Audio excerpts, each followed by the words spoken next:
بسم اللہ الرحمن الرحیم۔ السلام علیکم، کیسے ہیں آپ لوگ؟ امید ہے سب خیریت سے ہوں گے۔ کبھی ایسا لمحہ آیا ہے کہ دل کسی چیز کے لیے بے چین ہو، آنکھوں سے آنسو بہ رہے ہوں اور زبان پر صرف ایک ہی دعا ہو، یا اللہ اس بار میری سن لو، بس اس بار۔ کبھی دعا فوراً قبول ہو جاتی ہے، کبھی سالوں لگ جاتے ہیں اور کبھی رب خاموش رہتا ہے۔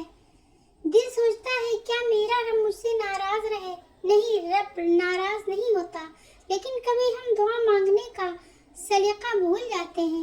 آج ہم انہی رازوں پر بات کریں گے جو دعا کو جلدی قبول کرنے میں مدد دیتے ہیں۔ پہلا راز یہ ہے کہ دعا دل سے مانگی جائے۔ واصف علی واصف کہتے ہیں، دعا وہ نہیں جو ہونٹوں سے نکلے، دعا وہ ہے جو دل کی گہرائی سے نکل کر آسمانوں کو چھو جائے۔ جب دل کانپ رہا ہو، آنکھیں نم ہو اور انسان ٹوٹ چکا ہو، تب دعا سیدھی رب کے عرش تک جاتی ہے اور رب فرماتا ہے، میرے بندے نے سچے دل سے پکارا ہے، اب میں ضرور دوں گا۔ دوسرا راز یہ ہے کہ دعا میں کبھی غرور نہ ہو، جھک کر مانگو۔ واصف علی واصف فرماتے ہیں، جو جھک کر مانگتا ہے رب اسے جھولی بھر کے دیتا ہے۔ یاد رکھو، عبادت کو سودا مت بناؤ، رب سے لین دین نہیں ہوتا، رب سے محبت کا رشتہ ہوتا ہے۔ تیسرا راز یہ ہے کہ دعا میں صرف اپنے لیے نہ مانگو بلکہ دوسروں کے لیے بھی مانگو۔ واصف علی واصف کہتے ہیں، جب تو دوسروں کے لیے وہ مانگتا ہے جو تو اپنے لیے مانگتا ہے، تو رب تجھے وہ دیتا ہے جو تو نے کبھی مانگا ہی نہیں ہوتا۔ چوتھا راز ہے کہ وقت کا انتخاب۔ ہر وقت دعا کے لیے اچھا ہے، لیکن کچھ گھڑیاں خاص ہیں۔ تہجد کا وقت، اذان اور اقامت کے درمیان افطاری کے لمحات، بارش کے قطرے گرنے کا وقت اور جمعہ کے دن عصر کے بعد کا لمحہ۔ واصف علی واصف فرماتے ہیں، جو راتوں میں رب سے مانگتا ہے، دن میں دنیا اس سے مانگتی ہے۔ پانچواں راز ہے نیت کی صفائی۔ اگر دعا قبول نہیں ہو رہی تو اپنی نیت کا جائزہ لو، شاید ابھی دل میں حسد، غصہ یا نفرت باقی ہو۔ یاد رکھو جب دل صاف ہوتا ہے تو الفاظ میں روشنی آ جاتی ہے اور دعا خود اپنا راستہ بنا لیتی ہے۔ اور آخر میں یہ سمجھ لو، دعا کا مطلب یہ نہیں جو مانگو وہ فوراً مل جائے۔ دعا کا اصل مقصد ہے رب کے قریب ہو جانا۔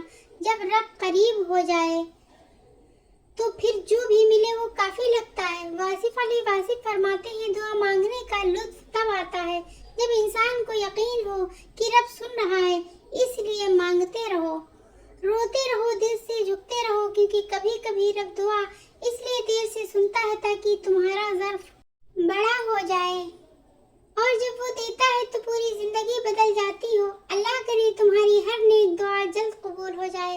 ذرا سوچیے، اگر کل صبح آپ کی آنکھ کھلے اور آپ کو یہ احساس ہو کہ اللہ ناراض ہے، کیا ہم نے کبھی اس بات پہ غور کیا ہے؟ یہ ہماری روزمرہ کی چھوٹی چھوٹی حالات اور اعمال اللہ کی ناراضگی کا سبب بن سکتے ہیں۔ دنیاوی کامیابی کتنا ہی بڑی کیوں نہ ہو، اگر اللہ راضی نہیں تو سب کچھ بیکار ہے۔ جب انسان کا دل نصیحت سے نرم ہو، فرمان سن کر آنکھوں میں آنسو نہ آئیں گے، دعا میں خشوع پیدا نہ ہو، تو یہ دل کی سخت علامت ہے۔ مومن کا دل ہمیشہ اللہ کے خوف اور محبت سے نرم رہتا ہے، لیکن گناہوں پر اصرار، توبہ سے غفلت دل کو سخت کر دیتا ہے۔ یہ اللہ کی ناراضگی کی بڑی نشانی ہے۔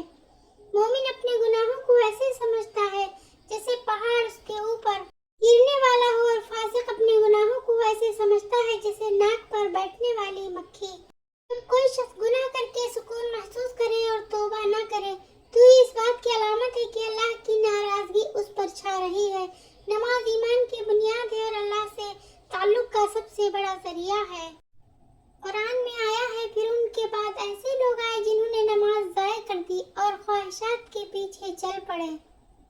جب نماز بوجھ لگنے لگے، سستی یا تاخیر کی عادت بن جائے، یہ بالکل چھوڑ دی جائے، تو یہ اللہ کی ناراضگی کی علامت ہے۔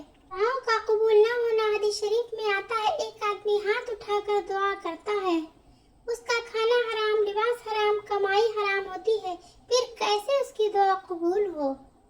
اگر بار بار دعائیں کی جائیں لیکن قبول نہ ہو، ممکن ہے ہمارے گناہ اور حرام کام اللہ کی رحمت کے دروازے بند کر رہے ہیں۔ جب زندگی سے برکت اور سکون اٹھ جائے، رزق میں کمی اور دل میں بے چینی آ جائے تو یہ اللہ کی ناراضگی کی نشانی ہے۔ جو اللہ کے ذکر سے غافل ہو اللہ اس کی زندگی تنگ کر دیتا ہے۔